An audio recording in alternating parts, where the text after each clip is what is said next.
and welcome once again to another episode right here on Revv Inspiration. And today joining us once again, this time to discuss male prostate issues, is our special guest, Dr. Joe Lee. Dr. Joe Lee is a senior consultant urologist and andrologist at Asian healthcare specialist, Mount Elizabeth Novena Specialist Centre. As a medical specialist, he manages kidney stones, prostate problems, and also men with sexual and reproductive problems.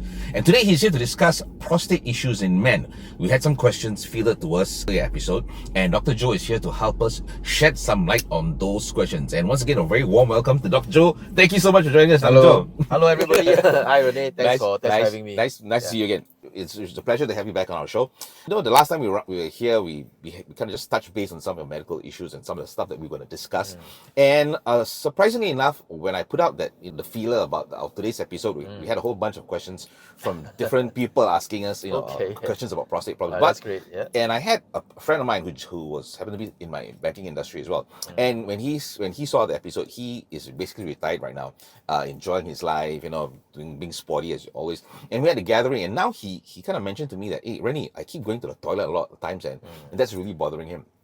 And also, he can't drive for long distances, and I think he has a problem when playing golf as well. He keeps going to the toilet.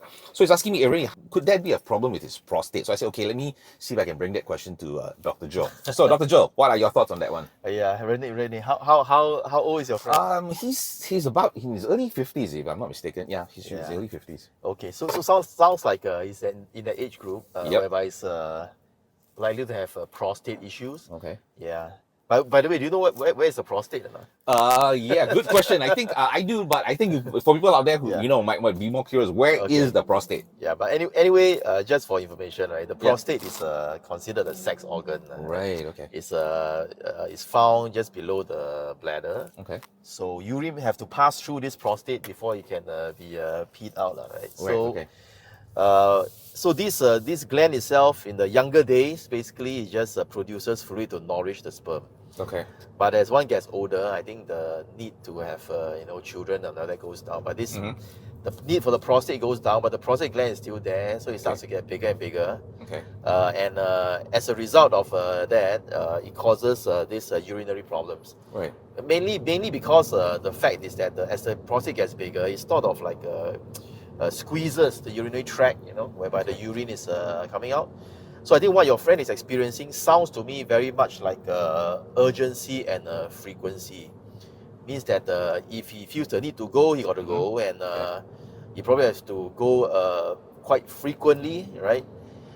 Because of a lot of these irritative symptoms. If you ask him closely, I don't know, you can ask your friend whether he noticed that his urine stream is getting slower, because a lot of times it may be a bit slower. Right. Whether he has to stand at a urinal and wait a while before the urine starts. That's called hesitancy. Right? Yeah, and some of these patients they'll realize that at night they may have to wake up quite a few times to pass urine. Okay. Yeah. So I have a couple of questions on that. Okay, so my first question that I have for you is, you mentioned that it gets bigger. It gets bigger because of the age, or is that what's the reason basically it gets bigger? Oh, okay. So just now I mentioned the prostate is actually mainly a sexual organ, right? So sexual organ, it responds to the male hormones, right? Okay. Right, like testosterone. So testosterone encourages the prostate cells to actually grow. Okay. So as we get older, the period of time we are exposed to this male hormone is longer, right? So as a result, the prostate starts to get bigger and bigger and bigger, and as we get older, as the Singapore population gets older, right? There are more and more men in the older age group. Right. You're going to see more of these prostate problems. Can we take things like supplements, or help solve this problem? Because on internet there's so many things about take this, take that, and so that's a lot of things. So which I think is really good, having the medical advice from a real doctor rather than reading all this. Information. So whoever is able to stop the prostate from getting bigger may have discovered how to stop aging. So okay, so it's a bit difficult. Right. So it's basically it's as you mentioned, so it's age, and it's basically with the age, okay. So think of it this way, right? If the male hormone like testosterone is the reason why the prostate is getting bigger, right, and you want to stop that process or slow down the process, you got to take something that's going to block off the effects of the testosterone. Right. Right. So, and when you do that, a lot of other things may happen. Correct, I The get man's energy, sex drive, I all get that's it, going to happen. yes. So, I don't think there's any real good supplement that can do that. So there's always pros and cons, I guess. Yeah, right? definitely. So you mentioned this is mainly this problem that you mentioned about prostate problem. It's mainly for men who get older, or is there like is it like age? There's any age group? Oh thing yeah, about yeah. it? There is. So the usual age group whereby this prostate enlargement, or what we call BPH, right? BPH, The medical term is a benign prostatic hyperplasia, but just take to BPH, right? So usually 50 years old onwards, men will start to experience this issue, Right. and it gets more and more common as they get older. So if you're looking at the age group of about 60 years old, I think close to half. At about 50 years old, maybe 1/3. If you move to the really much older age group, let's say those in their 80s or close to 90s, Above right? 50s, basically. Okay. Yeah, you may be looking at close to like 80 or 90% of them may be having this problem. Okay. And also, I did some research as well when we were going to do this topic about the fact that prostate cancer is now the #1 cancer in Singapore. Is it, is it true? And what kind of numbers are we really talking about? you are very well updated. Oh, thank you. Yeah, because previously the #1 cancer, if I'm not wrong, was colorectal cancer. So prostate cancer became #1. I think every year in Singapore, you're probably looking at 6,000, close to 7,000 guys maybe diagnosed with this problem, right? And also, I mean, so you mentioned that prostate cancer is also very high. So, but why is it getting so high? I mean, why is it especially in Singapore? I mean, what is causing it? I mean, is it stress, or is it lifestyle? I mean, what are the effects basically? So the real reason is age, So it's aging. age, Yes, correct. So a lot of times, so prostate cancer happens in older men. Right. Okay. Right. So the prostate issue, the prostate enlargement, the BPH happens in older men. A lot of times they coexist, right? Okay. So as men get older, the chance of getting prostate cancer actually increases, right? So of course there are some risk factors. There are some risk factors that can worsen things. For example, we know habits like smoking, right? Consumption of alcohol can worsen things. And of course, there's some dietary things that men can do. They can take things like they can reduce the consumption of animal fat, for example. Right? They can exercise, eat more green leafy vegetables. I was going to mention that. Yeah. So exercising. So I mean, if you like for me, example, I'm also in my 50s, but and I try to keep a healthy lifestyle. Will that help? So-called this, prostate issues. I mean, just curious. Well, to some extent, it can help you reduce the risk of getting prostate cancer with a fairly good and healthier lifestyle. Right. But that alone sometimes is not enough. I get it. Yeah, which is why, because it's quite a common condition. So when we do encounter men, who come to see a doctor and is at that age group with that kind of prostate issues, we usually have to do a check to make sure we are not dealing with some underlying, prostate cancer. Okay, which brings me to my next question. So how do you help men with prostate issues? Well, it depends on what prostate issue. I mean, So let's talk through this. If it's just BPH, means prostate enlargement is benign. All right. There's a host of treatment that's available. Right. Medication. You can take medication to reduce the bothersome urinary symptoms. That works maybe in the fairly early stages, right? Yeah. So you mentioned medication. Is this something I have to take in long term, or is it just something that I take for So BPH is considered a chronic medical condition. Okay. So it's very much like diabetes, hypertension. So yes, if a man requires, he needs to start on the prostate medication, the intention is for long-term use. I see. Okay. However, as the man gets older, as the prostate gets bigger, sometimes the medication alone is not good enough. Not good enough. Okay. Yeah, the prostate gets bigger, the obstruction gets worse. That's when medications start to fail. So the man may realize that, hey, I'm still taking the medication, but no effect is getting lesser and lesser. I'm waking up at night multiple times. Right. So in this kind of situation, we have to move on to the next level of treatment. Okay. And that level of treatment usually requires surgical procedures. Right. Yeah. Yeah. Okay, so my quick question. Okay, you mentioned about waking up at night because I do that as well. So what is a normal time for a guy to wake up in the middle of the night to go and pee? Because that happens to me now as well. So what's the normal? I mean, once or twice, or what we say is considered normal. So that means people who out there are aware that, hey, if I go more than 3 times, yeah, I think that might be a problem. So what is considered normal? Okay, so it's not normal. When you're young, do you go to the toilet at night to pass urine? Unless you go drinking or Great. Yeah, but what I say is acceptable. Acceptable will be 1 to 2 times a night is generally considered mild urinary symptoms. Acceptable. Those with 5 times and above are very, very bad, right? So I think let's say the 3 to 4 times, somewhere in between, right? Those are probably getting bothersome. I mean, if you wake up 3 to 4 times at night, how are you going to rest? Yeah, exactly. So, correct. So it's going to affect the next day's performance. So I think this group is the time where you have to look out for help for the problem. And Dr. Joe, moving on to my next questions. If medications do not work, or what other avenues of can we look in terms of?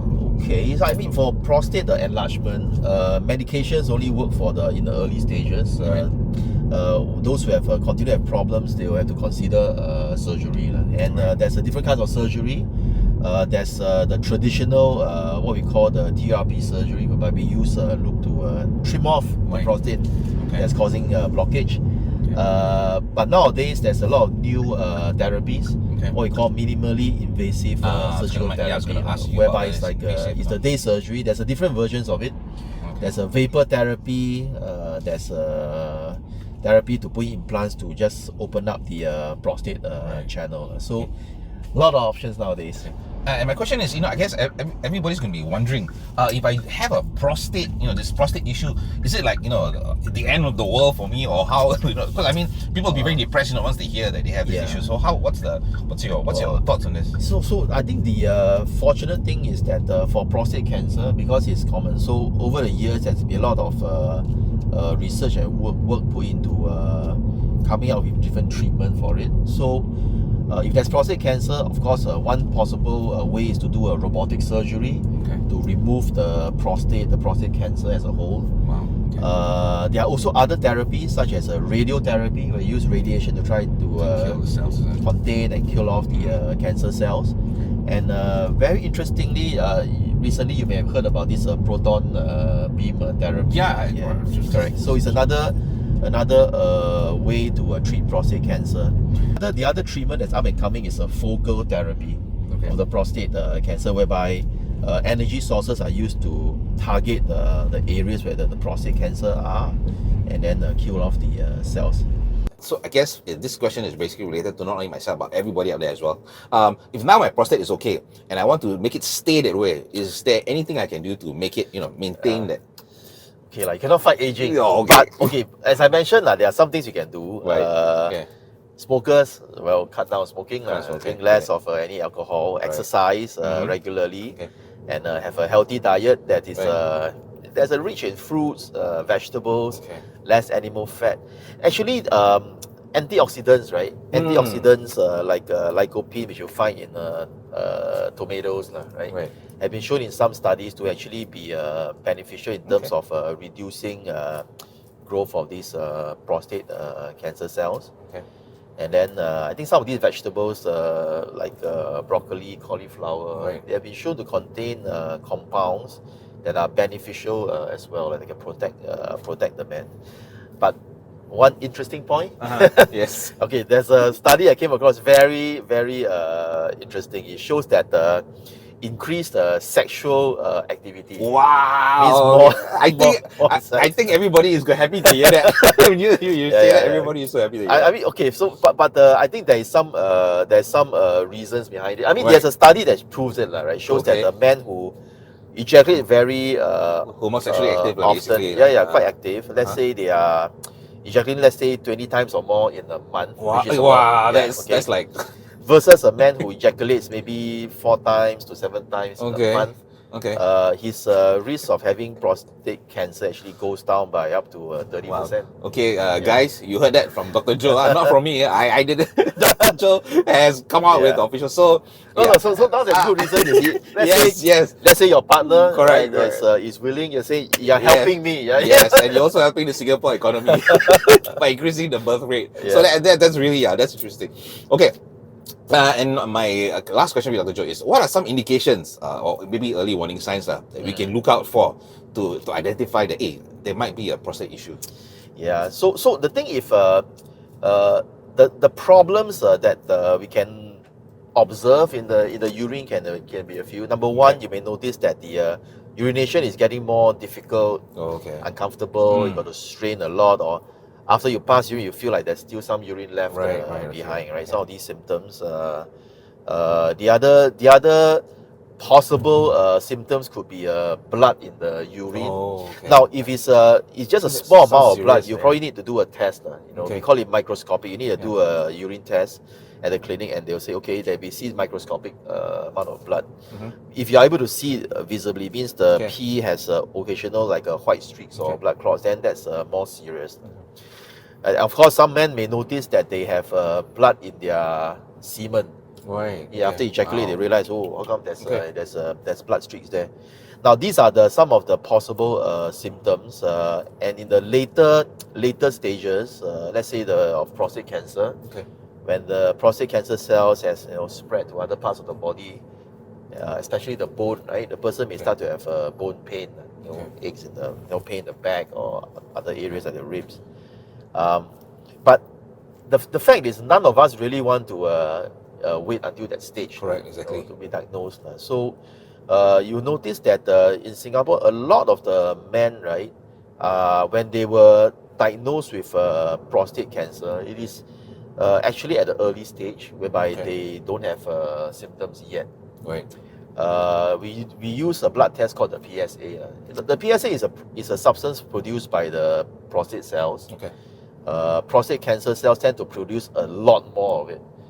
So the person who has a prostate cancer is going to have a higher PSA compared to the guy who doesn't have a prostate cancer. So we use that as a tool to guide us, to help to sieve out the men who are likely to be in trouble versus those who are not.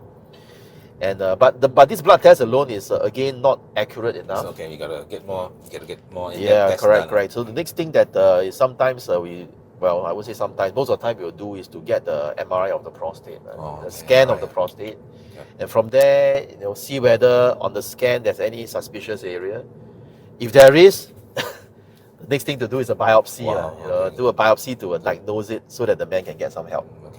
All right, Dr. Joe, thank you so much. And just to wrap up this episode on prostate issues, what is your, can you sum up everything that you just mentioned and into some maybe some advice for people out there who like I said, are more concerned or want to know more about, how to stay away and how to make sure that they don't have any prostate issues? Well, okay, so I think the most important thing is to be aware, to be aware that men at the older age group has these problems of the prostate, so that one can, in his daily life, just actively watch out for any of these symptoms.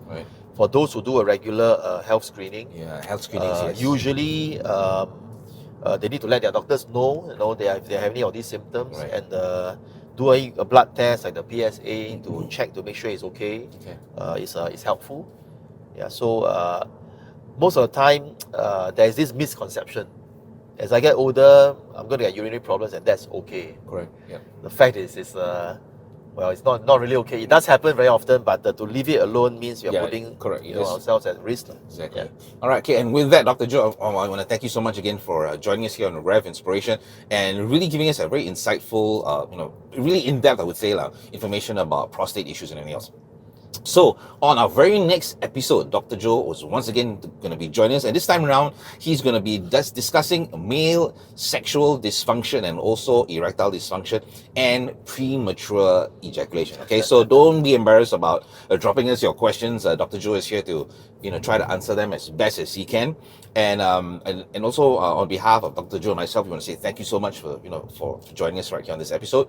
Until we catch you on the next episode, it's myself, Renee, and Dr. Jolie here. Hello, yes. everybody. See you again. We'll catch you on our very next episode right here on Revv Inspiration.